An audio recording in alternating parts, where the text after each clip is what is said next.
वृंदावन बिहारी लाल की, श्री राधा रमण लाल की, श्री राधा वल्लभ लाल की, श्रीमद् भागवत महापुराण की, श्री भक्तमाल जी की,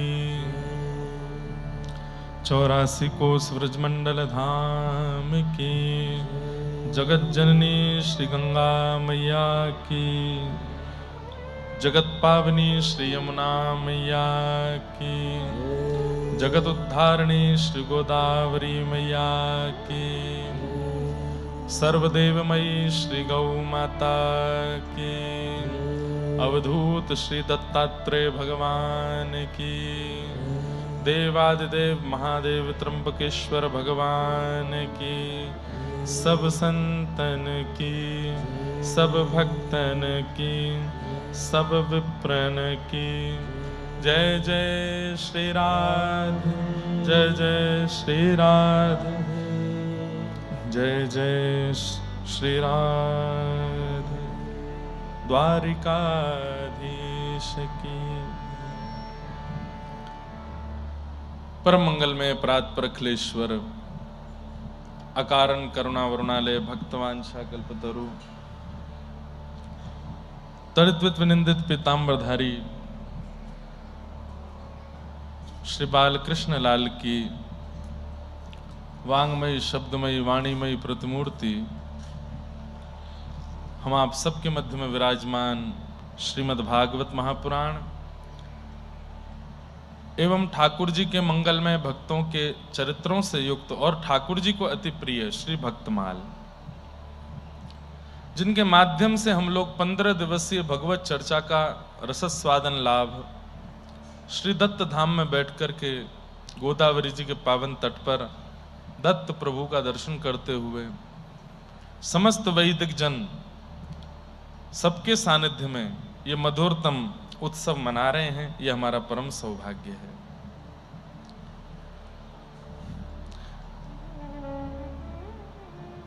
पहले मास कथा हुई और मास कथा में स्वच्छंद ज्ञान की चर्चा, वैराग्य की चर्चा हुई। महाराज जी की इच्छा हुई कि एक बार हमको श्री जी का प्राकट्य सुनना है, तो गत वर्ष 7 दिन का श्री जी का चरित्र हुआ और अब श्री जी के आने के बाद और कोई आ ही नहीं रहे हैं दत्त धाम में, केवल रसिक जन आ रहे हैं। नंददास, कृष्णदास, सूरदास, कुंभनदास और आज हितरवंश महाप्रभु, सबके देखिए तिथियां भी बीच में पड़ रही हैं। श्रीमद् वल्लभाचार्य जी का प्रकट दिवस भी मध्य में आया, तब यहां नहीं थे, तब अहिल्यानगर में थे, लेकिन महाराष्ट्र में ही मानो जैसे सब रसिक जन आए हैं। और अब रसिक शेखर 1 तारीख को राधारमण लाल जी भी आ रहे हैं। बुद्ध पूर्णिमा श्री गोपाल भट्ट जी के प्यारे लाडले श्री राधारमण लाल जी का प्राकट्य दिवस भी है। आप हर दिन उठा करके देख लीजिए, एक एक महापुरुष का प्रादुर्भाव। ये वैशाख की तिथियां कितनी पवित्र हैं, सब हुए हैं। ठाकुर भी प्रकटे हैं। 30 तारीख को नृसिंह चतुर्दशी है। उस दिन नृसिंह भगवान खम्भ भेदन करके प्रकट हुए प्रहलाद जी के लिए। भक्त और भगवान सबरे इसी महीना में प्रकट हो रहे हैं, जिस समय पे हम लोग श्री दत्त धाम आए हैं। भक्तमाल जी की कथा में भाव आता है कि श्री नाभा जी ने सबसे पहले 24 अवतारों को प्रणाम किया, भगवान के 24 अवतारों को वंदन किया, और फिर 24 अवतारों को भजने वाले जितने भी भक्त हैं वो सब उनके चित्त में आते गए और उनकी वो रचना करते गए। लेकिन लिखते लिखते श्री नाभा जी के मन में आया, गुरुदेव वृंदावन के भक्त मेरे चित्त में क्यों नहीं आ रहे हैं? सब आ रहे हैं लेकिन व्रज के भक्तों का चिंतन नहीं हो रहा है। तब श्री अग्रदास जी महाराज कहते हैं, क्योंकि तुमने श्री जी का वंदन नहीं किया है। 24 अवतारों को वंदन किया तो जिनको भजा उनके सबरे उपासक आ रहे हैं। और श्री जी के उपासकों को जब तक नहीं बुलाओगे तब तक कैसे होगा? इसलिए पहले श्री जी को वंदन करो। और तब अग्रदास जी ने नाभाजी के लिए, मतलब चेला के लिए, गुरु जी ने श्री जी को प्रणाम किया। सुंदर पद है, 2 पंक्ति सुना देते हैं।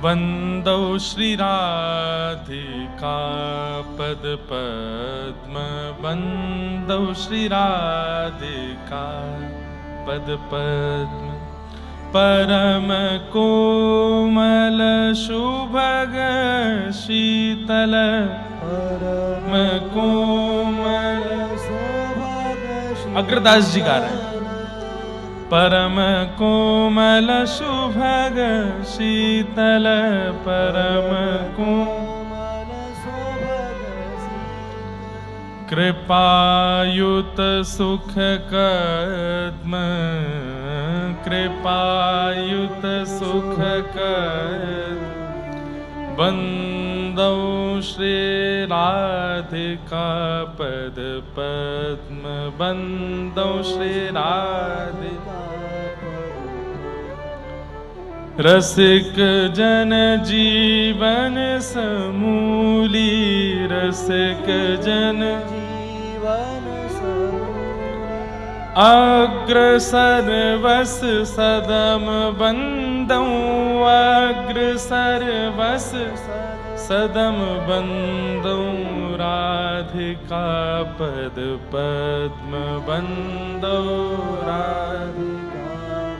और जैसे अग्रदास जी ने श्री किशोरी जी को वंदन किया है, दूर बैठे नाभाजी जो भक्तमाल की रचना कर रहे थे, अचानक ही चित्त में किशोरी जी का प्रादुर्भाव हुआ और किशोरी जी के पीछे से 3 आचार्य आपके सन्मुख आए। सबसे पहले हितरवंश महाप्रभु, फिर स्वामी श्री हरदास जी महाराज और श्री हरिराम व्यास जी। ये गत वर्ष किशोरी जी का प्राकट्य दत्त धाम में हुआ है कथा के माध्यम से, इसलिए इस वर्ष सब रसिकों की चर्चा हो रही है। नहीं तो रसिक जन कहां जामे, कहीं ना जामे, जहां श्री जी ना वहां रसिक कैसे जा सके। इन सब रसिकों का आगमन यहां हो रहा है दत्त धाम में। कथा आपको लग रहा होगा कि हम कथा कह रहे हैं, शब्द सुना रहे हैं, केवल अक्षर बोल रहे हैं, नहीं, ये सब रसिकाचार्य यहां आ रहे हैं। और आज तो बड़ी कृपा करके श्री गोदावरी जी भी आ गए। एक बात तो माननी पड़ेगी महाराज जी, आपके दत्त प्रभु की परंपरा में श्री चिंतामणि महाराज भी हैं। चिंतामणि मतलब जो चिंतन करो वो प्राप्त होता है। यहां पे मैंने देख लिया, जो चिंतन कर लेते हैं वो होता ही होता है। अब परसों हमने कह दिया कि भाई झूला का पद गा देते हैं, वर्षा हो चाहे नहीं हो, बरस ही गए। भले ही बादल नहीं थे आकाश में, लेकिन 4 बूंद गिरी, लेकिन गिर गई। और कल बरस रहे थे आकाश से मेघ। मन में तो आ रही थी, ठाकुर जी कितनी चीटिंग करते हो आप। तो ठाकुर जी कह रहे होंगे, बोले तेने कही बरसनो है, यो नहीं कि झमझम बरसो, बादल ही बादल रहे। अब कह देते हैं बादल कर दो खूब सारे, क्योंकि धूप रहती है तो दत्त धाम वाले बहुत मारते हैं छक्के, बादल होती है तो हमारे छक्के पड़ते हैं फिर। लेकिन अब तो कृपा हो गई है, महाराज जी वृंदावन को जिताने में लगे हैं और हम दत्त धाम को। कल भाई हाथ पांव दुख गए मेरे मारते मारते, फिर भी नहीं जीते। अब तो यही है कि जीत उसी की होगी जो आचार्य चरणों में होंगे। ताली बजा लो, रहनो तो मेरे संगी है जीवन भर। लेकिन ये आनंद है। रोज मैं जाकर के गोदावरी जी से प्रार्थना कर रहा था, हे गोदावरी जी इस बार ऐसा नहीं करना कि हम पूरी कथा करके निकल जाएं और आप आओ ही नहीं। आज सुबह स्नान करने गए, कल रात्रि महाराज जी ने सबको, यहाँ जितने भी वो म्युनिसिपालिटी वाले हैं, विधायक हैं, अब तो मुख्यमंत्री तक फोन किया, बोले कि गंगा जी को लाओ भाई। बोले महाराज जी आ जाएंगे आ जाएंगे। कल रात भी नहीं थी, सुबह गए, सुबह भी नहीं थे। हमने कहा गंगा जी पता नहीं हमसे क्या अपराध हो गया, आप आई नहीं। जब करने बैठे थे तो सोई विकास गुरु जी दौड़े दौड़े आए, महाराज जी गंगा जी आ गई। मैंने की बस एक माला रह गई करके तुरंत चल रहा हूं। एक माला करके दौड़ के गए, जाके सीधे कूदे। आप लोग थोड़ा ध्यान से, हाँ बहुत गहरी हो गई अब, 2-4 लोग तो बुक आ गए हैं सुबह से बहुत गहरी हो गई। मैं डूब गया था पूरा। मैं मतलब डूबने के बाद भी मेरे से कम 1 फीट ऊपर तक पानी था। तो इसलिए कई हमारे पंडित जी लोग हैं बड़े, बहुत बड़े 30 मार खां बनते हैं। एक ने तो मेरे को ही छील छाल दिया है। डूब रहे थे, नहीं संभले तो दे हाथ मारे। इसलिए कोने में ही नहाना, जिनको तैरना आता वही भीतर जाना। और अब कम से कम ये आनंद रहेगा। देखो कोई बात आ रही है जी।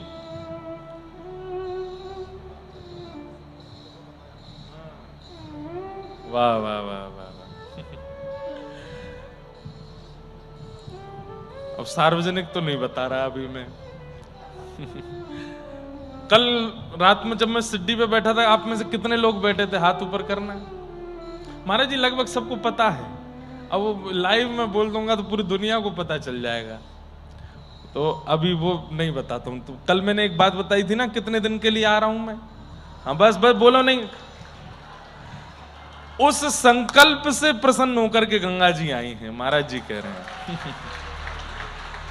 बोले गंगा जी आ गई हैं और आकर के प्रसन्न होकर के बोले चल लाला तेरे ये संकल्प लियो तो चल। तो आनंद देखो, ये कितनी अच्छी बात महाराज जी ने बताई।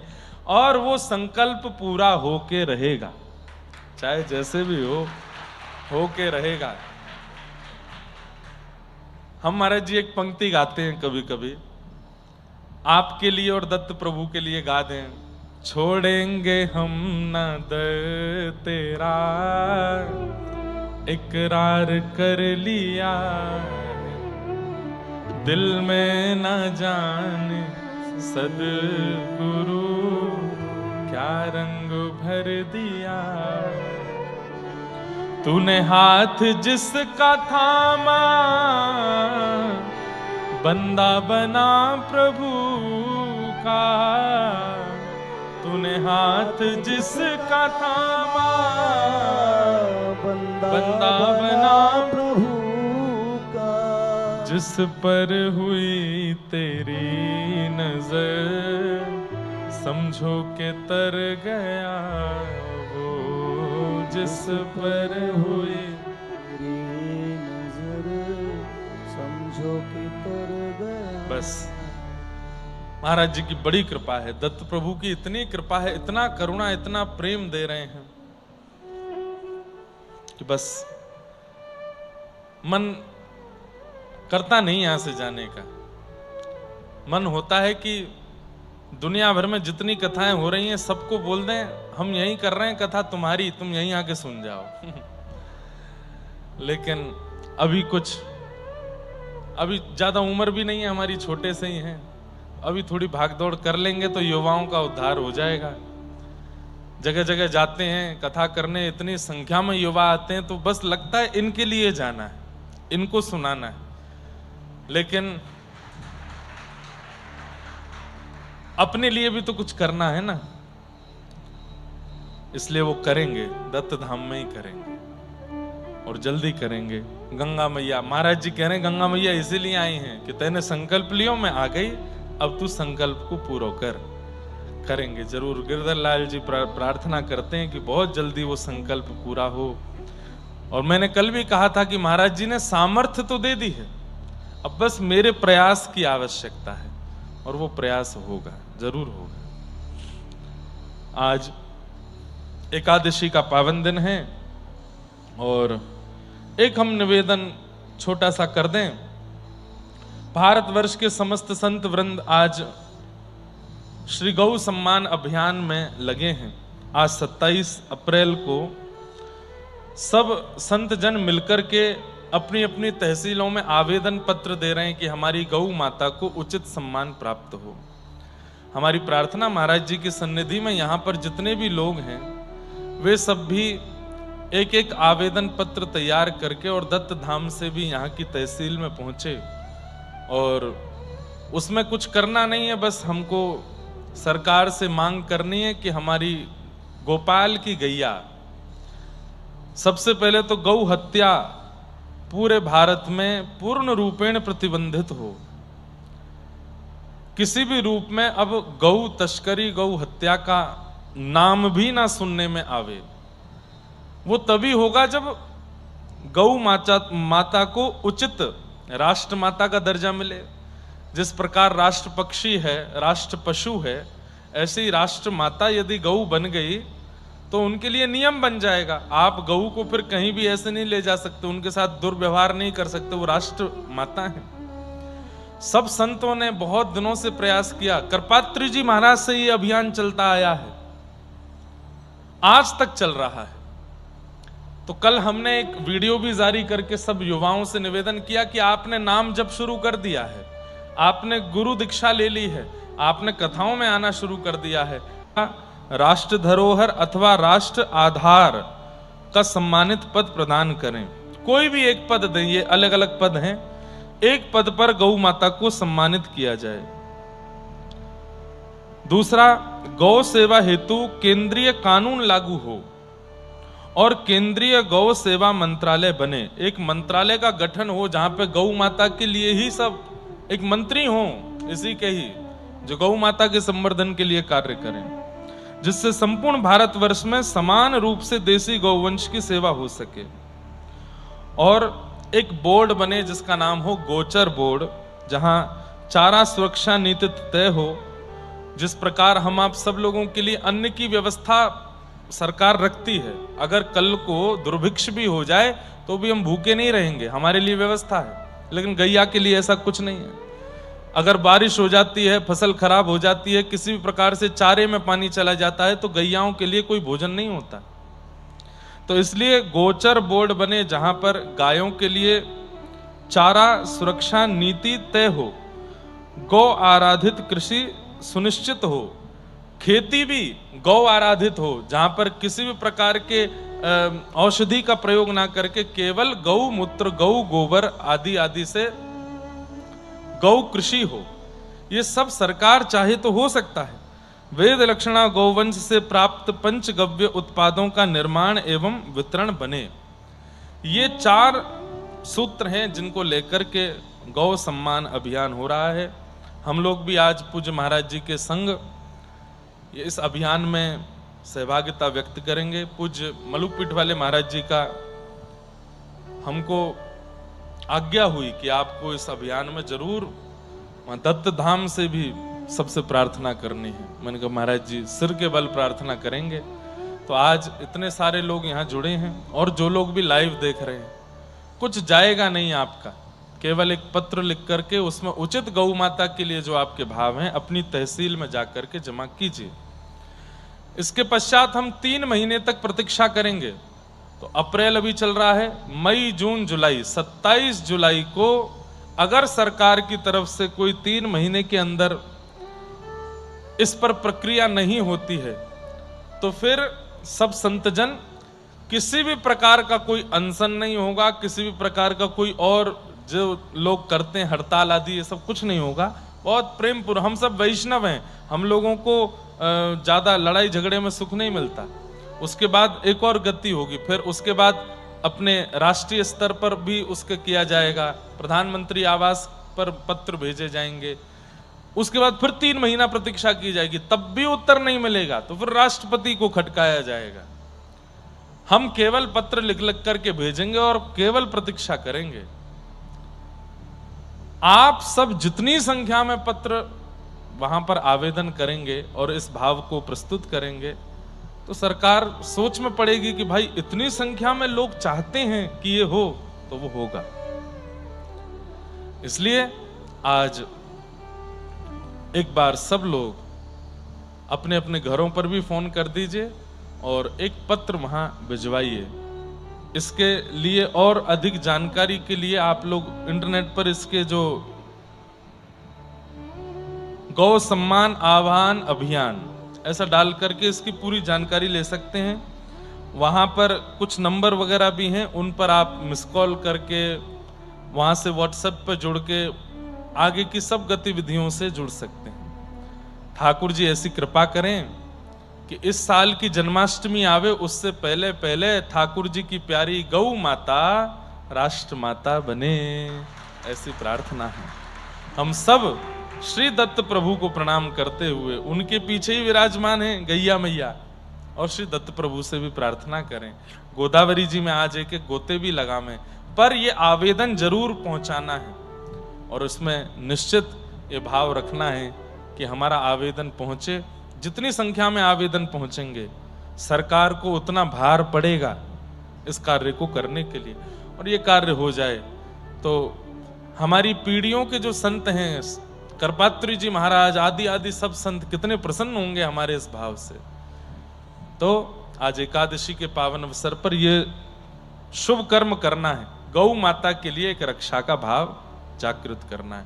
आप सब लोग सोशल प्लेटफॉर्म्स यूज करते हैं, व्हाट्सएप पर, फेसबुक पर, इंस्टाग्राम पर, जहां पर भी आप सब लोग हैं सब जगह डालिए, एक वीडियो बना करके डालिए एक, और उसमें सब अपने राष्ट्रीय सरकार को, अपने प्रांत की सरकार को टैग करिए और उनसे प्रार्थना कीजिए बड़े प्रेम भाव से, रोष में भर के नहीं, प्रेम भाव से, कि हमारी गौ माता को राष्ट्र माता बनाओ।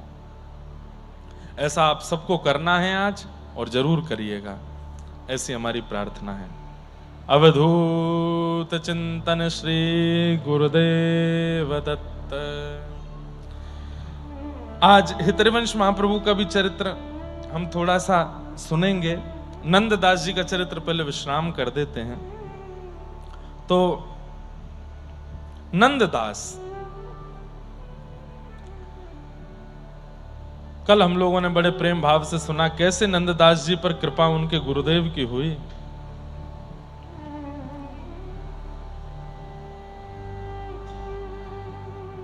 अब तो श्री नंददास जी की स्थिति यह हो गई कि गोकुल में बस बैठे ही रहते हैं और जैसे कपाट खुलते हैं श्री नवनीत प्रियालाल जी का मधुर दर्शन करते हैं।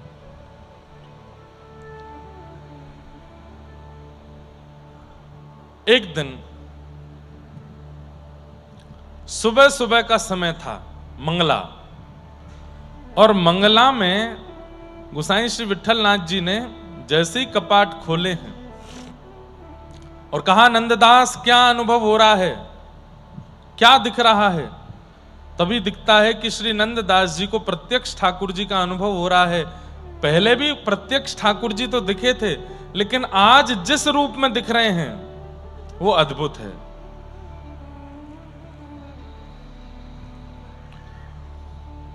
गोपाल लाल को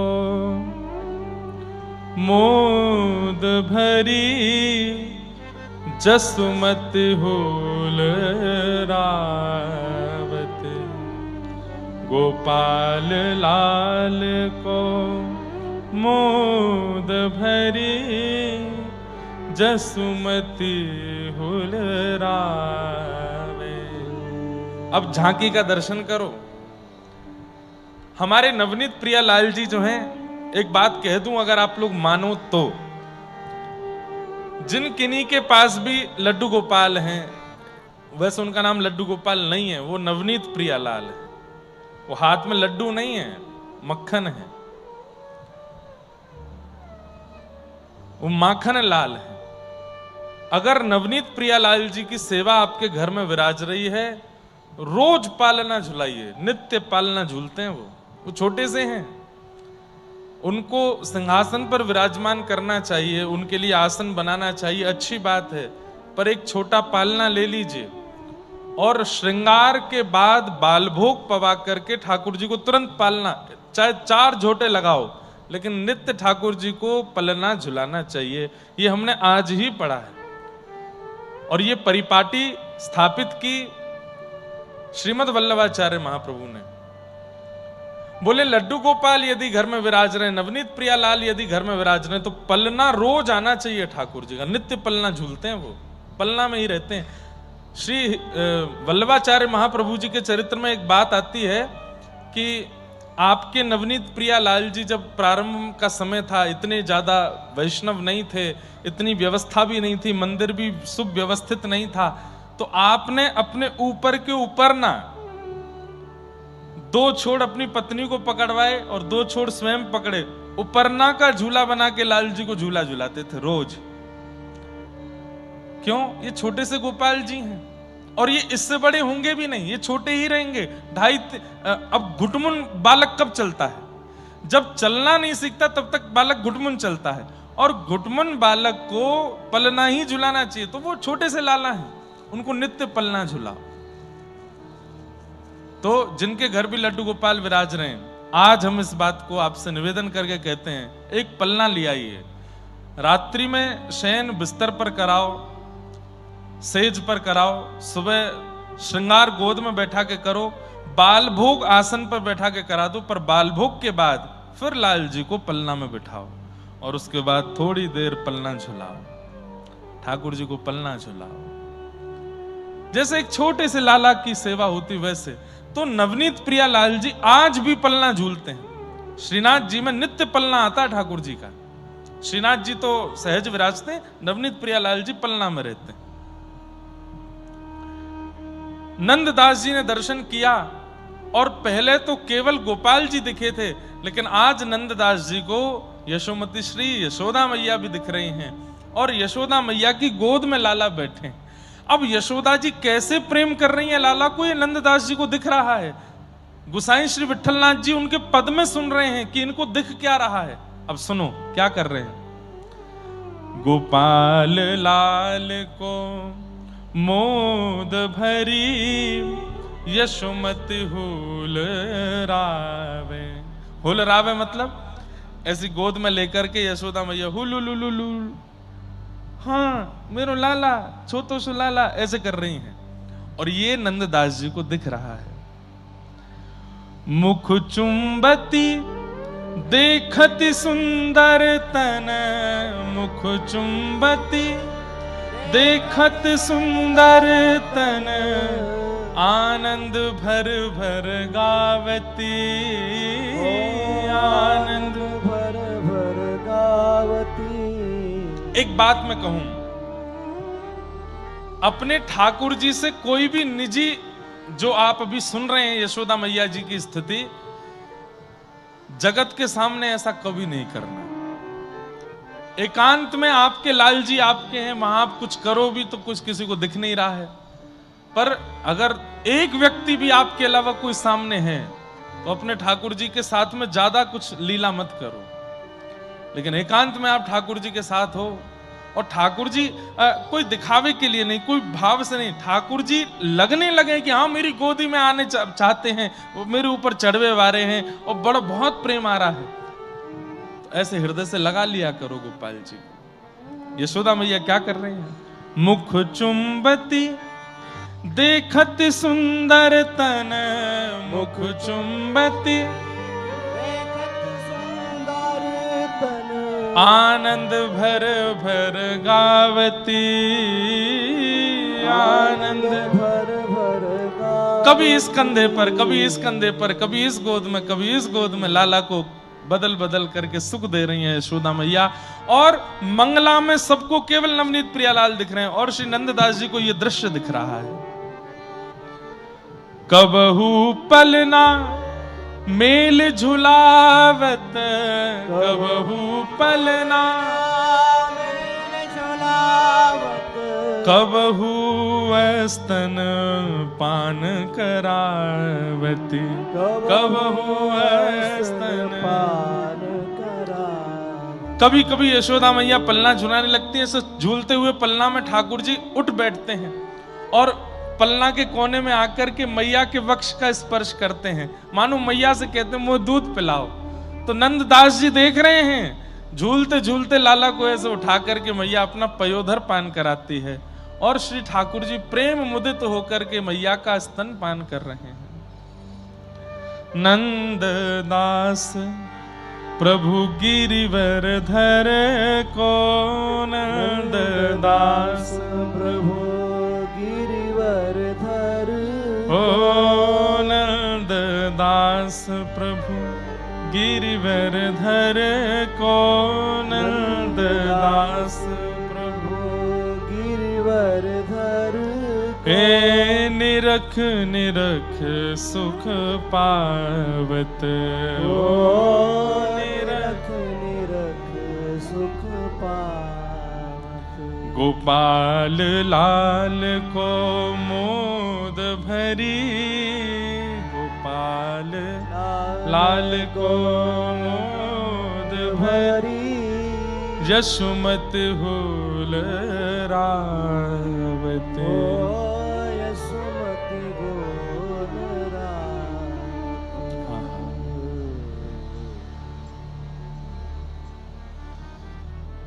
नंददास जी इस भाव को देख रहे हैं और श्री गोसाई विठलनाथ जी के नेत्र सजल हो रहे हैं।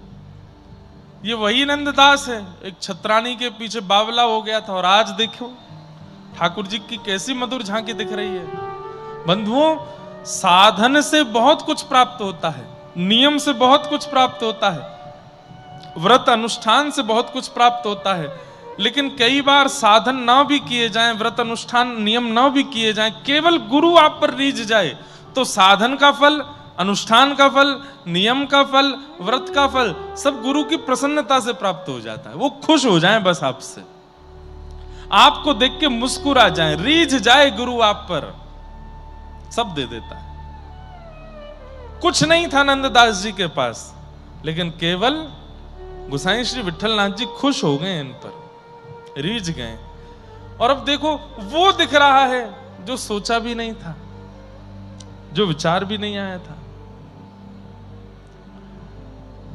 इस प्रकार श्री नंददास जी नित्य दर्शन करते थे ठाकुर जी की मधुर झांकी का। आज गोसाई श्री विठलनाथ जी ने आपसे कहा चलो नंददास। बोले कहां? बोले तुम्हें दर्शन कराने ले चलते हैं गोवर्धन श्रीनाथ जी के। अभी तक गोकुल में थे, तो आप अपने गुरुदेव के साथ श्री गोवर्धन गए, और जैसे ही गोवर्धन पहुंचे गिरिराज जी में जाकर के आपने मधुर श्री गोवर्धन नाथ जी का दर्शन किया। उसी समय छीत स्वामी जी का एक पद आपके मन में झंकृत होने लगा। कल हम लोग छीत स्वामी जी का चरित्र सुनेंगे। कितने हो गए अभी तक? सूरदास, कृष्णदास, कुंभनदास, नंददास, अब 4 और बचे हैं। तो कल से जिनका चरित्र हम सुनेंगे श्री छीत स्वामी, छीतू पंडा उनका नाम था। उनका एक पद है बहुत सुंदर। जिस समय आप गोवर्धन पहुंचे थे उस समय गौचारण बेला हो रही थी। वो पद मुझे मिला नहीं है कि इस पद की पूर्ति की है फिर नंददास जी ने। और श्री छीत स्वामी जी का पद चल रहा है। आगे गाय पाछे गाय, आगे गाय पाछे गाय, आगे गाय पाछे गाय, आगे गाय पाछे गाय। इत गाय उत गाय, इत गाय उत गाय, गोविंद को गायन में,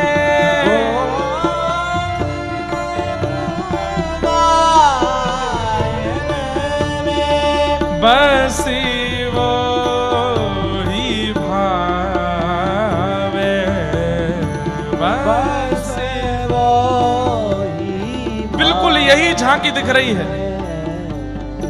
नंददास जी गोवर्धन पहुंचे हैं, सबको तो श्रीनाथ जी दिख रहे हैं, पर नंददास जी को दिख रहे हैं कि ये गैया चरा के आए हैं। गायों की खुर रज इनके मुख पर लगी है, कपोल पर लगी है, नासिका पर लगी है। बंधु ये कैसे हो सकता है? हम दत्त प्रभु को सब एक ही रूप में देखते हैं, लेकिन कोई एक ऐसा है जिस पर विशेष कृपा होती है, उसको दत्त प्रभु का कुछ अलग अनुभव होता है। कल भी गुरुजी बता रहे थे कि हम, जैसे महाराज जी आप बता रहे थे गिरधर लाल जी बदल गए, जब आए थे तब पतले थे अब मोटे, बोले हमारे दत्त प्रभु भी कभी कभी लगता है इनका पेट खूब भर गया, कभी कभी लगता है ये थोड़े तगड़े हो गए, कभी कभी सुस्त लगते हैं, कभी कभी प्रसन्न लगते हैं। और जो भागवत जी के सन्मुख विराजमान दत्त प्रभु की झांकी है, इनमें भी, इनके तो मैं भी अनुभव करता हूं कथा सुनते सुनते। कभी कभी तो ये ऐसे नेत्र ऐसे हैं इनके धीमे धीमे खुले हुए, कभी कभी कथा बड़ी रोचक चलती है तो इनके नेत्र खुल जाते हैं, ऐसे बैठ के सुनते हैं पूरी, कभी कभी अनुभव होता है इनमें भी। प्रेम रस जब चित्त में भर जाता है ना बंधुओं, तब ठाकुर जी होते वही हैं पर आपको अलग अनुभव होने लगता है। नंददास जी को क्या दर्शन हो रहा है, गोसाई विठलनाथ जी बोले कैसे लगे, बोले अरे गैया चरा के आए हैं, गौरज में सने हुए हैं ऊपर से नीचे तक, पूरे अंग अंग पे गौरज लगी भई है। आगे गाय पाछे गाय, आगे गाय पाछे गाय, इत गाय उत गाय, इत गाय उत गाय, गोविंद को गायन में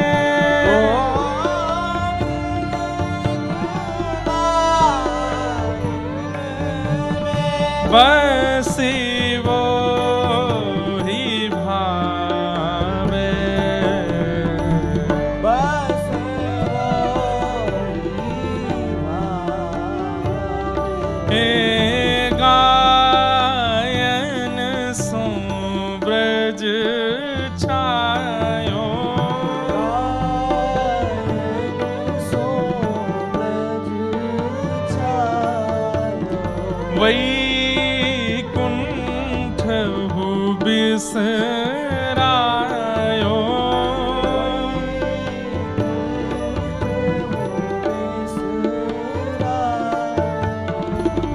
गायन के हेत गिरे,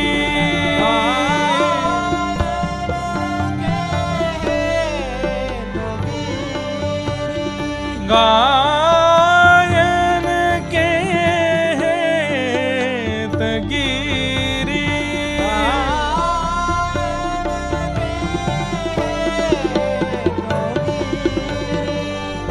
कर ले उठायो, कर ले हे आगे गाय पाछे गाय, आगे गाय पाछे गाय, इत गाय उत गाय, इत गाय उत गाय, गोविंद को गायन में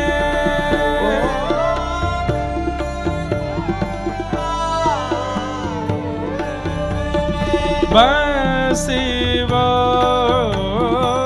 ही भावे, बस वही भावे।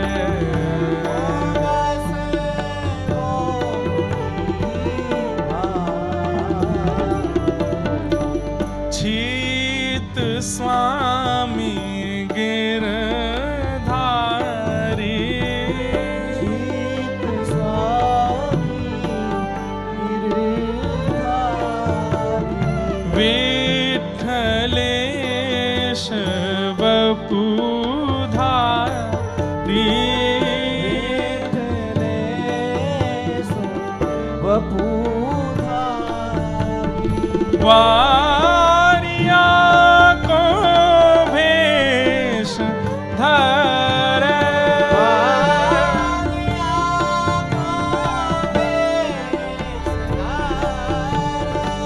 वारिया को भेष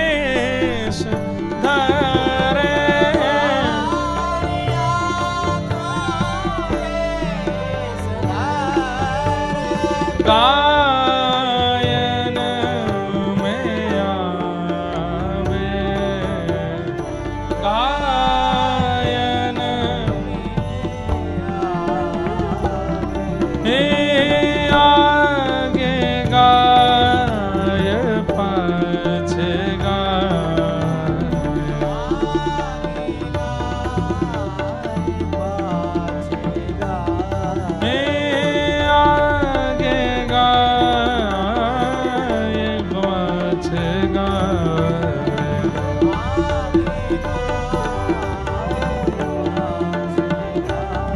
हे आगे गाय, हे आगे गाय, हे आगे गाय पाछेगा।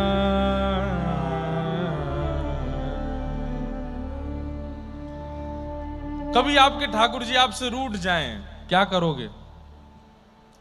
अपने घर के पास की सुंदर शुद्ध देशी गैया जहां पर हो ऐसी गौशाला में ले जाओ और लालजू गैयान के बीच में जाके बैठाए दो और 2-2.5 घंटा वहीं बैठे रहने दो ठाकुर जी को। इतने राजी हो जाएंगे आपसे, इतने खुश।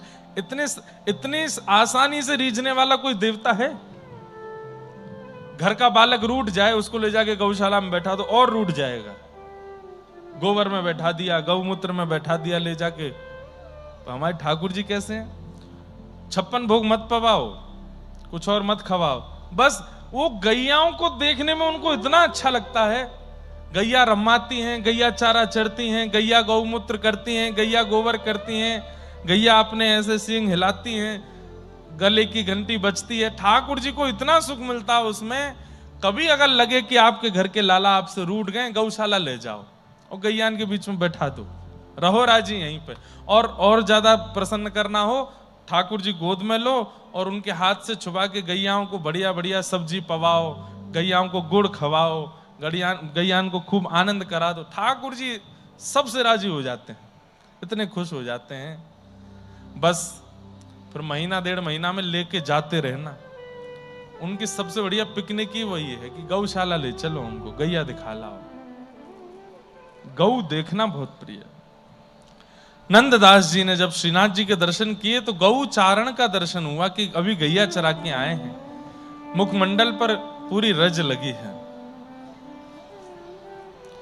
एकमात्र अष्ट सखाओं में श्री नंददास जी ऐसे हैं जिन्होंने गोवर्धन और गोकुल दोनों में निवास किया। 1 महीना आप गोकुल में रहते थे, वहां नवनीत प्रियालाल हैं, और 1 महीना आप गोवर्धन में रहते थे। ये 8 सखा नाथ द्वार नहीं आए, जहां पे अभी श्रीनाथ जी विराज रहे हैं। 8 सखा ब्रज में ही रहे। इनके जावे के बाद श्रीनाथ जी उदयपुर के पास आए। तो नंददास जी के पद बड़े सुंदर। अकबर के दरबार में बड़े बड़े गवैया जाते और जाके कुछ ना कुछ गाते थे।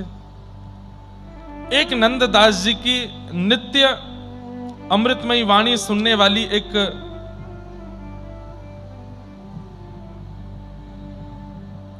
गायिका थी। उसका गायन अकबर को बहुत प्रिय लगता था। वो अकबर के दरबार में एक दिन नंददास जी का पद गा रही थी।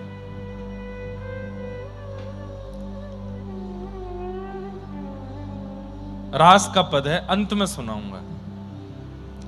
तो नंददास जी का वो पद गा रही थी तो अकबर केवल पद नहीं सुनता था, राग रागनी सुर नहीं सुनता था, वो पद में बोली गई बातें भी सुनता था। तो उस पद के अंत में आता है, रास में श्री राधे राधे मुरली में एही रट, नंददास गावे वहां निपट निकट। क्या कह रहे हैं? बोले रास में श्री राधे राधे मुरली में एही रट, नंददास गावे वहां निपट निकट। पद का अर्थ क्या है?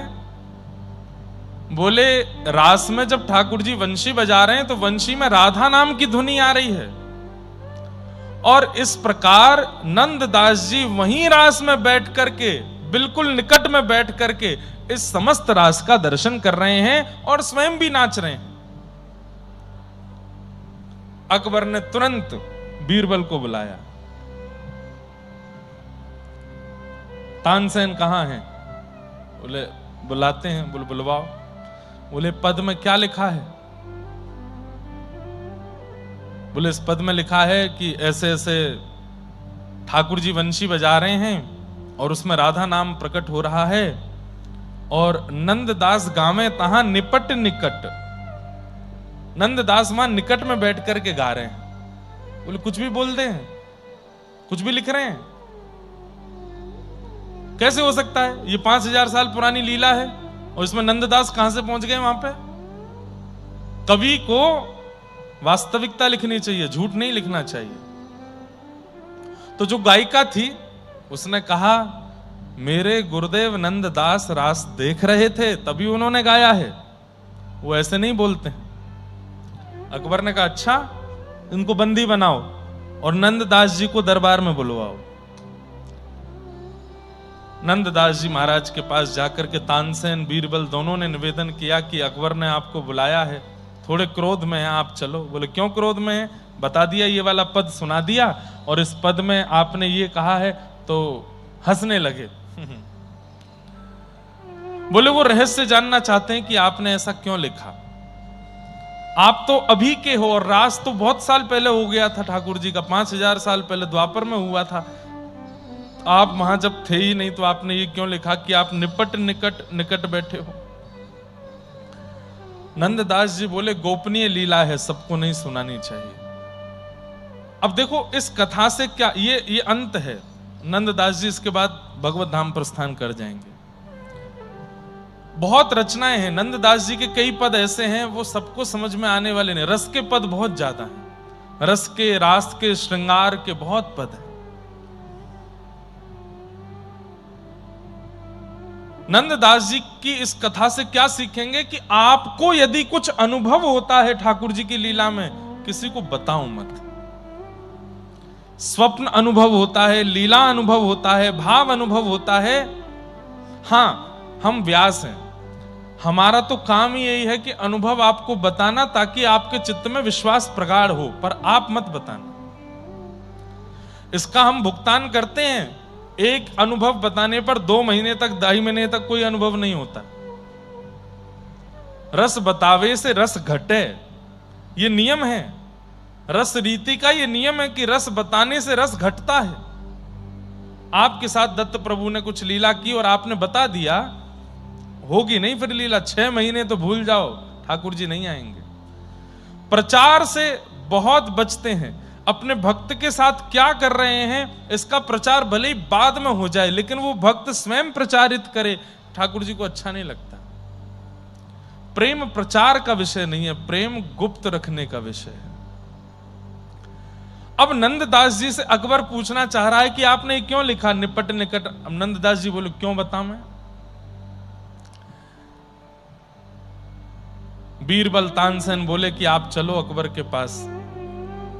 बोले हम पे समय नहीं है, हमको कुछ चाहिए नहीं, हम जाएंगे भी नहीं। तब बीरबल ने कहा आप नहीं जाओगे तो वो आ जाएंगे यहां पर, अकबर है उनका नाम। तब अंत में नंददास जी बोले ठीक है हम चलते हैं।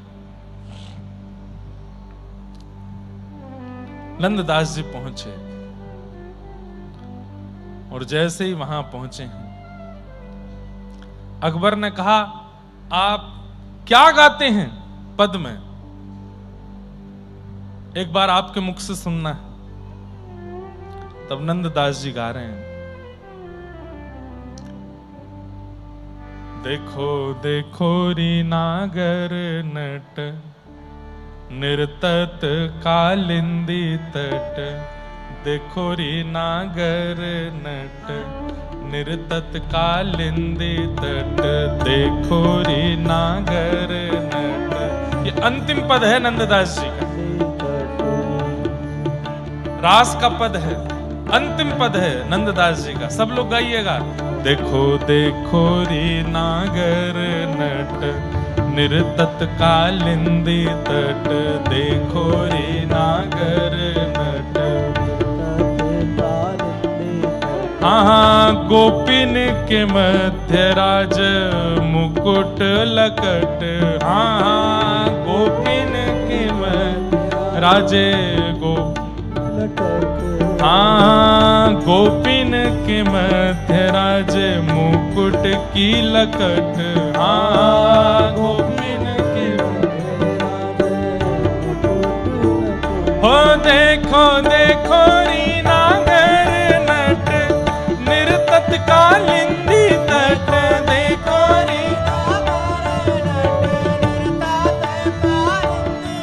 पूर्ण श्रद्धा रखती हो, तो उन पर कोई आंच ना आवे, तुम बता दो ये ऐसा क्यों कह रहे हैं। नंददास गावे तहां निपट निकट। रूप मंजरी ने तुरंत नेत्र बंद किए और वहीं पर अपनी श्वास त्याग दी, प्राण त्याग दिए वहीं पर ही। क्यों? अंतरंग भाव है। अकबर इतना योग्य नहीं कि उसको इतनी गूढ़ बात बता दी जाए। वैद्य आए, रूप मंजरी को देखा तो वो तो प्राण निकल गए, लौट करके बाहर गया, नंददास जी से जाकर के बोला तुम्हारी शिष्या रूप मंजरी, उससे मैं पूछने गया, उसके तो प्राण निकल गए। नंददास जी, मुझे बहुत व्याकुलता हो रही है, मैं बहुत तड़प रहा हूं इस बात को जानने के लिए, और मुझे फिर कोई और तरीका अपनाना पड़ेगा। ये क्या कह रहे हैं आप? जब आप निकट नहीं थे तो आपने क्यों कहा कि आपने निकट से देखा है उस रास को? नंददास जी मंद मंद मुस्काए और नेत्र बंद करके अपने ठाकुर जी का स्मरण किया, और श्री नंददास जी ने भी वहीं प्राण त्याग दिए। अकबर को बताया ही नहीं कि निपट निकट कैसे पहुंचे। शोकातुर हो गया पूरा व्रजमंडल जब पता चला कि महाकवि श्री नंददास इस प्रकार राजा के सन्मुख प्राण त्याग दिए। उनका शव लाया गया। गोसाई श्री विठलनाथ जी बड़े भावुक हो गए। आज तो नवनीत प्रियालाल ठाकुर जी भी भावुक हैं, मंदिर के लाला भी भावुक हैं कि मेरे प्रिय नंददास चले गए, और मेरे सन्मुख जाना चाहिए था, कहीं और चले गए। तब सबने गोसाई श्री विठलनाथ जी से पूछा कि ऐसा क्यों हुआ, क्या बात थी? बोले अपने चित्त की बात किसी को बतानी नहीं चाहिए। ठाकुर जी से रसिक प्रीतम हित चित्त की बातें और काऊ सो मत कहिए, बस गिरधारी जी सो कहिए। नंददास जानते थे कि ये जबरदस्ती बैठा करके पूछेगा, अभी तो केवल इसका भाव पूछेगा, अन्य पदों में मैंने और भी भाव कहे, फिर सबके बारे में पूछेगा। इसको पता चल जाएगा कि मुझे ठाकुर जी का अनुभव होता है, तो फिर ये भी कहेगा मैं तुम्हारे हाथ पैरों में हथकड़ी बांध रहा हूं, मुझे भी दर्शन कराओ। बात बहुत आगे तक जाएगी। अपने चित्त की बात इसको बतानी नहीं है, इसलिए नंददास जी ने प्राण त्याग दिए। हम लोगों को देखो, हमारे साथ कुछ नहीं होता तो हम दुनिया भर की बातें बना बना के लोगों में बोल देते हैं, हमारे संग ये अनुभव हुआ, ये अनुभव हुआ, ऐसा हुआ, ऐसा हुआ। नहीं बताना है। नंददास जी के चरित्र का अंत यही बता करके जा रहा है कि ठाकुर जी की नित्य लीला का अनुभव करना चाहते हो तो उसको कभी बहुत हो जाए तो केवल गुरु से कह सकते हो और किसी से नहीं। अगर किसी पत्नी को हो रही है तो पति को भी ना बतावे, पति को होती है तो पत्नी को ना बतावे, बच्चों को होती है तो माता पिता को ना बतावे, माता पिता को तो बच्चों को नहीं बतावे, मित्र यार दोस्त किसी को नहीं बताना है। जो अनुभव होता है अपने तक रखो, प्रसन्न रहो, फूलो मत उसमें। नंददास जी बोले प्राण त्यागना मंजूर है, लेकिन अकबर को यह नहीं बताएंगे कि हमको ठाकुर जी की लीला कैसे दिखती है। और मोहन पिय की मुस्कनी ढलकनी मोर मुकुट की, सदा बसो मन मेरे फरकनी पियरे पटकी। ये अंतिम पंक्ति गाई नंददास जी ने। मोहन पिय की मुस्कनी ढलकनी मोर मुकुट की। चार बातें हैं इसमें। मोहन पिय की मुस्कनी, लाला की मुस्कान, और ढलकनी मोर मुकुट की। ढलकनी मतलब ढलान, गिरा हुआ मोर मुकुट ऐसे नीचे को। सदा बसो मेरे मन में फिरकनी पियरे पटकी। अभी कैसे बताऊं? ठाकुर जी जैसे छोटी छोटी लालियों को फ्रॉक पहना देते हैं ना, ऐसे ठाकुर जी पीतांबरी, ऐसी घेरदार पीतांबरी पहनते हैं, और जब घूमते हैं तो वो घेर खुल जाता है। उसी के लिए श्री नंददास जी कहते हैं सदा बसो मन मेरे फिरकनी पियरे पटकी। वो पीला जो पीतांबरी ठाकुर जी फिरकनी वाला पहनते हैं वो सदा मेरे मन में रहे। और बस यही चिंतन करते करते बिना अकबर को उत्तर दिए अपने ठाकुर जी का स्मरण करते हुए अपने चित्त में उस भाव को गुप्त रख करके श्री नंददास जी भगवत धाम को प्रस्थान कर गए। बोलो भक्त वत्सल भगवान की। नंददास जी का चरित्र प्रारंभ भी विचित्र है और अंत भी अटपटाई है। लेकिन नंददास जी के पद बहुत प्यारे हैं, बहुत सुंदर हैं, और अधिकतर सारे पद इन्होंने प्रिया प्रियतम के नित्य विलास के ज्यादा गाए हैं। ऐसे श्री नंददास, उन्हें हम बारंबार प्रणाम करते हैं, बारंबार वंदन करते हैं, और बस यही प्रार्थना करते हैं कि श्री नंददास सदा इसी भाव में रहें। देखो देखो रे नागर नट, निरतत कालिंदी तट, देखो रे नागर नट, निरतत कालिंदी तट। गोपिन के मध्य राजे मुकुट की लटक, गोपिन के मध्य राजे। देखो देखो री नागर नट, निरतत कालिंदी तट। देखो रे नागर नट, निरतत कालिंदी तट। ऐसे श्री नंददास जी, उन्हें हम बारंबार प्रणाम करते हैं। और कल या तो श्री छीत स्वामी जी का या फिर श्री चतुर्भुज दास जी का, कुम्मन दास जी के पुत्र चतुर्भुज दास, दोनों में से किसी एक का हम लोग श्रवण करेंगे। आज हितरवंश महाप्रभु का प्राकट्य दिवस है, इसलिए महाप्रभु जी को थोड़ा हम प्रणाम कर लें, उनके प्राकट्य की थोड़ी वार्ता कह करके, और फिर कथा को विश्राम की ओर ले चलेंगे। श्री हितरवंश महाप्रभु, जिनके मधुर भाव से श्री राधा वल्लभ लाल जी वृंदावन में आकर के विराजमान हुए, ऐसे श्री हितरवंश महाप्रभु, आपका प्राकट्य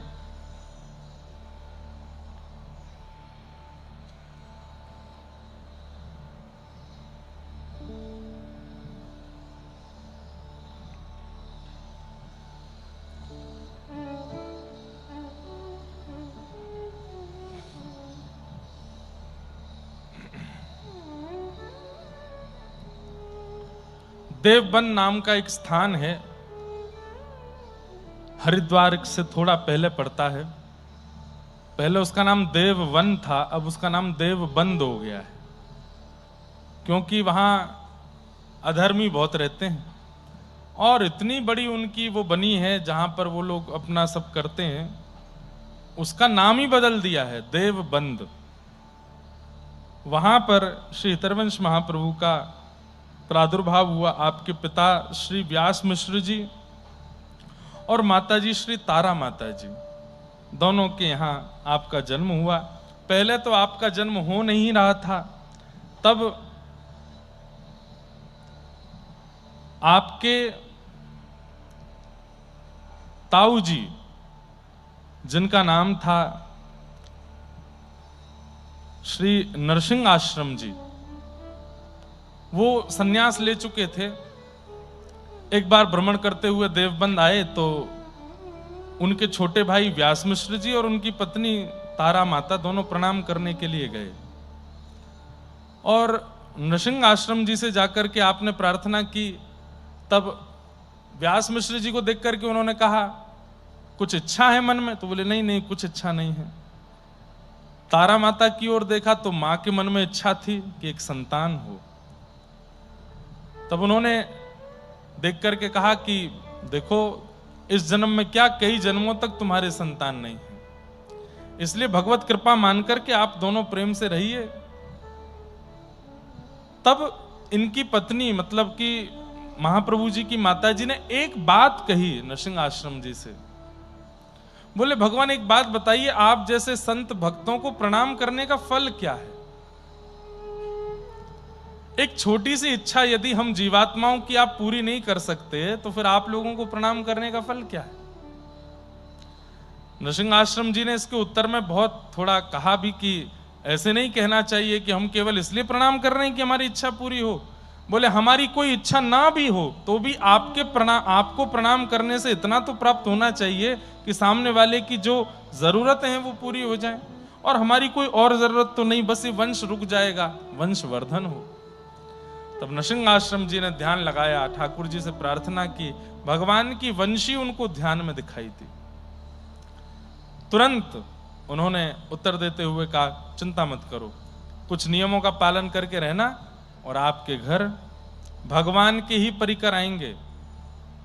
आपका वंश बढ़ने वाला नहीं है, लेकिन हरि ही कृपा करके आपके वंश को बढ़ाएंगे। इसलिए बालक का नाम हरवंश ही रखना, क्योंकि उनसे ही इस वंश का प्रादुर्भाव होगा। तारा मैया और व्यास मिश्र जी प्रसन्न हुए, आप निर्वहन करने लगे। एक समय आया, तारा मैया की कोख भरी और धीरे धीरे धीरे धीरे बालक पनप रहे हैं।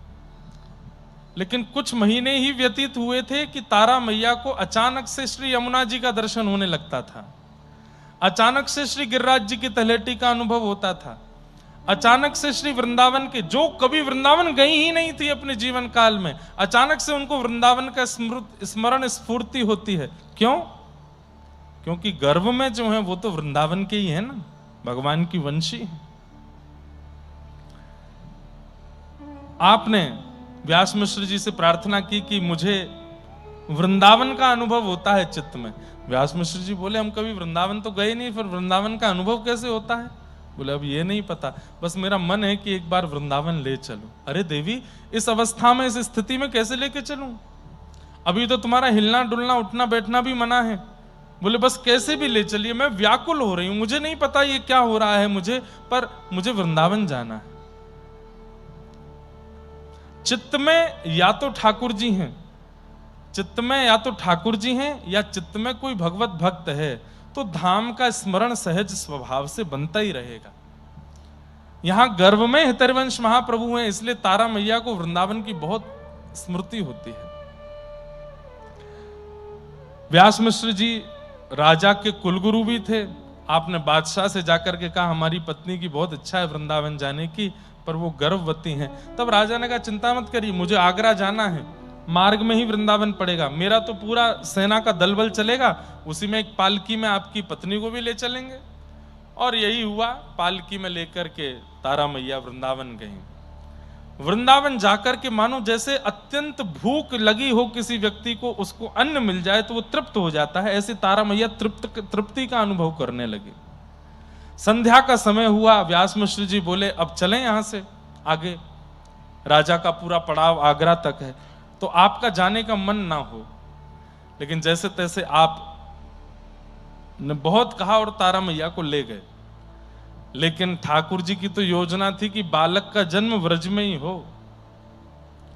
आप आगरा की तरफ प्रस्थान कर रहे थे, लेकिन जहां व्रज की सीमा विश्राम होती है आगरा जाते समय, तो बाद गांव एक पड़ता है, वहां ही पहुंचे थे कि इतनी जोर से प्रसव पीड़ा होने लगी, और ऐसी प्रसव पीड़ा हुई कि महाराज गांव के लोगों ने आकर के तुरंत रोक दिया। बोले कि इनको आगे मत ले जाइए, दिक्कत हो जाएगी, कोई दुर्घटना हो जाएगी, यहां ले चलिए। माताओं ने घेर लिया, बोले हम इनकी देखभाल करेंगे।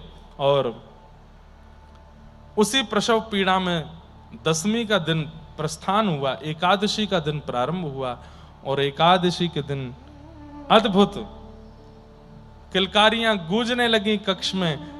व्यास मिश्र जी दौड़ करके गए तो जाकर के क्या देखा, तारा मैया के सुंदर गर्भ से श्री हरिवंश बालक ने जन्म लिया है। श्री हितरवंश महाप्रभु की। हरवंश बालक का प्रादुर्भाव हुआ। आहा, नाम हरवंश रखा क्योंकि बड़े भैया ने कहा था कि तुम्हारा वंश हरि बढ़ा रहे हैं, इसलिए हरिवंश नाम रखना। आप उसी ग्राम में कुछ दिन निवास किए, क्योंकि जन्म वहीं हुआ था। कुछ दिन वहां रहने के बाद फिर आप वापस देवबंद चले गए। बचपन से ही आपकी स्थिति बहुत ज्यादा भगवत सेवा में रहती थी। पिताजी को सेवा करते हुए देखते थे तो इनका मन होता था कि मैं भी सेवा करूं। आपके पिताजी के सेवा के ठाकुर जी श्री राधा मोहन लाल, लेकिन पिताजी इनको सेवा करने नहीं देते थे, छोटे बालक हैं। तो आप जाते और घर के बाहर आंगन में और बगीचे में 2 युगल वृक्ष दिख जाते, तो एक को ठाकुर जी मानते, एक को श्री जी मानते, उनका श्रृंगार करते। और उन्हीं की आरती पूजा करते। पिताजी मंदिर में तो सेवा करने नहीं देते, तो युगल वृक्ष को ही प्रिया प्रियतम मान करके उनकी सेवा करते। आपकी सेवा स्वीकार कैसे होती थी? युगल का श्रृंगार करते, श्रृंगार के बाद भोग लाते। तो भोग कैसे लाते? वन में जाकर के फलों का ही भोग ले आते और ला करके दोनों युगल वृक्षों के सामने धर देते। इनके पिताजी खिड़की में से देखते, हंसते रहते थे, अच्छा है, वृक्षों से ऐसे क्रीड़ा करते, बड़ा हो जाएगा तब ठाकुर जी की सेवा देंगे। आपने राजभोग पधराया ठाकुर जी को, और जैसे ही आपके पिताजी बाहर गए, लौट करके वापस जैसे ही आए, जैसे ही आकर के राजभोग देखा तो पूड़ी कचौड़ी हलवा आदि सब था, लेकिन अब लौट करके आए तो वहां फल ही रखे थे। हरवंश बालक जो बाहर युगल वृक्षों को भोग लगाते, भीतर के ठाकुर जी की थाल में भी वही भोग उत्पन्न हो जाता, प्रकट हो जाता। ऐसी आपकी भजन की रीति। गांव के बालकों को पकड़ लेते, गोरा बालक दिखता उसको श्री जी बना देते, सांवला बालक दिखता उसको ठाकुर जी बना देते। उनको प्रिया प्रियतम बना करके स्वयं खूब आनंद से उनका श्रृंगार करते, नृत्य करते। गांव के लोग पकड़ पकड़ के बालकों को ले जाते, हे क्या करते हो, कहाँ ये श्रृंगार कराते, काजल वाजल लगवा के आ जाते हो। और हरवंश बालक तैयार कर देता है। गांव के बच्चों को दूर रहने को कहा, उसके पास नहीं जाया करो, पता नहीं क्या करता है। हरवंश जी अब अकेले ही रहते हैं, वृक्षों के साथ ही प्रिया प्रियतम का भाव रख के लीला करते हैं।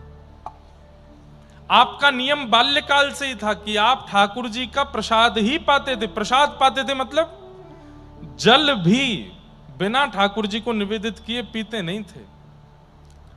ऐसा नियम बचपन से ही बना हुआ था। रात्रि में एक दिन 2-2:30 बजे रोने लगे। माँ ने कहा क्या बात है? भूख लगी है बहुत जोर से। तो माँ ले आई कुछ सामग्री, मखाने ले आई, काजू बादाम ले आई, खा लो। तो आपने जैसे ही देखा, नहीं नहीं ये नहीं खाना। बोले क्यों? बोले इसका भोग नहीं लगा, ठाकुर जी को भोग लगा के लाओ। तो माँ बोली अब 2 बजे हैं रात के, अब कहां से भोग लगाऊं, आधी रात हो रही है। रोने लगे, नहीं मुझे तो भूख लगी है, खाना है, ठाकुर जी का ही भोग खाना है। बिना भोग के पाते नहीं थे। अब छोटा बालक इतना चिंतन करता है क्या? लेकिन नहीं, हरवंश जी महाराज ये चिंतन कर रहे हैं। पिताजी से बोले, मुझे पिताजी ठाकुर जी का भोग पाना है। बोले भोग कहां से लाएं आधी रात को? तो राधा मोहन प्रभु जो अंदर विराजमान थे मंदिर में, दोनों ठाकुर जी उठ गए और ठाकुर जी किशोरी जी से कह रहे हैं, हरवंश बालक रो रहा है, भूख लगी है, प्यास लगी है, हमारा चरणामृत और हमारा अधरामृत ही वो पान करता है, क्या करें? तो किशोर जी बोले आप बताओ। बोले श्री जी एक काम करो, सेज से नीचे अपने पैर लटकाओ। छोटे छोटे ठाकुर जी का विग्रह है और वो दोनों प्रकट होकर के आपस में पैर नीचे लटकाओ। और श्री ठाकुर जी जल लेकर के आए, श्री जी के चरण धो रहे हैं और श्री जी के चरण धोने के बाद फिर अपने चरण भी धो रहे हैं और दोनों के चरण धो करके सुंदर अपनी प्रसादी जल तैयार कर लिया। बंटा भोग लेकर के आए। ठाकुर जी के पास एक भोग रखा रहता है, उसको खोल के कुछ श्री जी को खिलाया, स्वयं पाया 2 बजे रात में। और दोनों बाहर पर्दा लगा था मंदिर का, मंदिर के बाहर सरका के रख दिए और घंटी जी रखी थी वो गिरा दी। जोर की आवाज हुई तो व्यास मिश्र जी और उनकी पत्नी दौड़ी दौड़ी मंदिर में गए। तो क्या देखा कि ठाकुर जी का भोग नैवेद्य और जल दोनों रखे। अरे हम भूल गए होंगे रात में उठाना, इसीलिए बाहर रखे हैं। लेकिन वास्तविकता तो ठाकुर जी ने ही पधरा दिए थे कि हरवंश बालक को दे दिए जाएं। आपने वही उनको पवाया और इस प्रकार से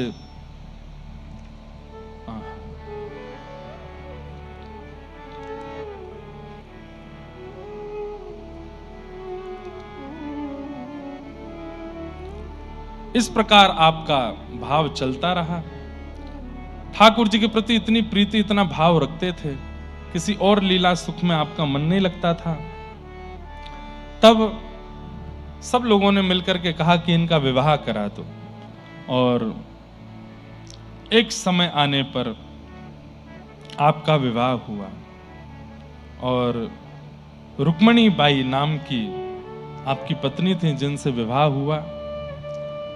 ब्याह के बाद अब और अद्भुत कि आप भी प्रेम भक्त थे भगवान के और आपकी गृहिणी भी प्रेमी भक्त हो गई ठाकुर जी की। दोनों मिलकर के ठाकुर जी की मधुर सेवा करने लगे।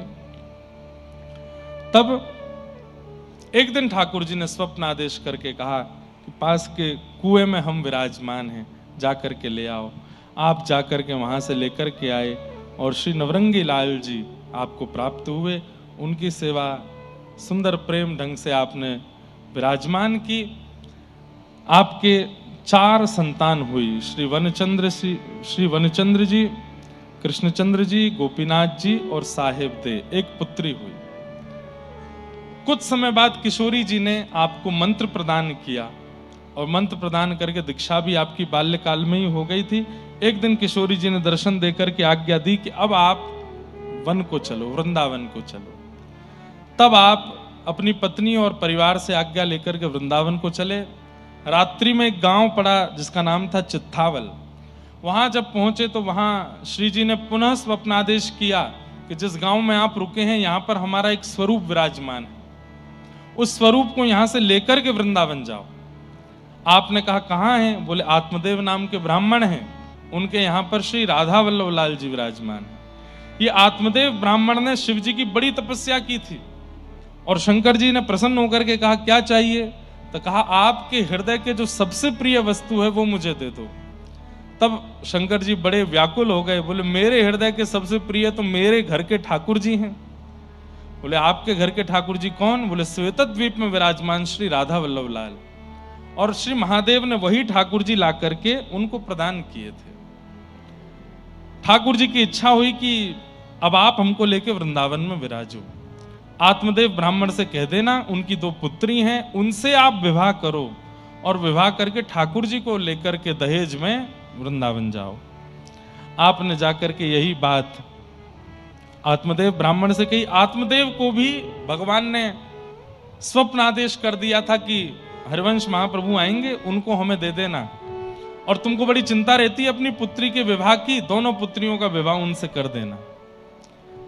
कृष्ण दासी और मनोहारी दासी दोनों का विवाह हरिवंश महाप्रभु से हुआ। अब देखो ठाकुर जी कैसी लीला करते हैं। पहले इनका विवाह रुक्मणी बाई जी से हो चुका था, 4 संतान भी हो गई, सब छोड़ करके वृंदावन जा रहे थे। बीच रास्ते में ठाकुर जी फिर से प्रकट होकर के आज्ञा दिए 2 विवाह करो। जय जय। बोले आप ही कह रहे हैं जोई जोई प्यारो करे सोई मोए भावे, और प्यारे प्यारो करे जोई सोई सोई प्यारो करे जोई मोई भावे। तो आप जब ये बात कह रहे हैं कि जो जो मैं करता हूं सब आपको भाता है तो मैं कर रहा हूं, पुनः विवाह करो। 1 नहीं 2 विवाह करो। और दोनों से विवाह करके दहेज में आत्मदेव जी बोले क्या चाहिए? बोले कुछ नहीं चाहिए। तो आत्मदेव जी बड़े प्रसन्न हो गए, उन पर इतना धन था भी नहीं, वो इसी चिंता में थे मेरी बेटी का ब्याह कैसे हो। बोले लेकिन देना है तो एक वस्तु दे दीजिए। बोले क्या? ये ठाकुर जी हमको दे दो। तो आपने राधा वल्लभ लाल जी को उनको प्रदान किया। लेकर के आप वृंदावन पधारे। वृंदावन में जैसे ही आए तो आपने सोचा कहां लेकर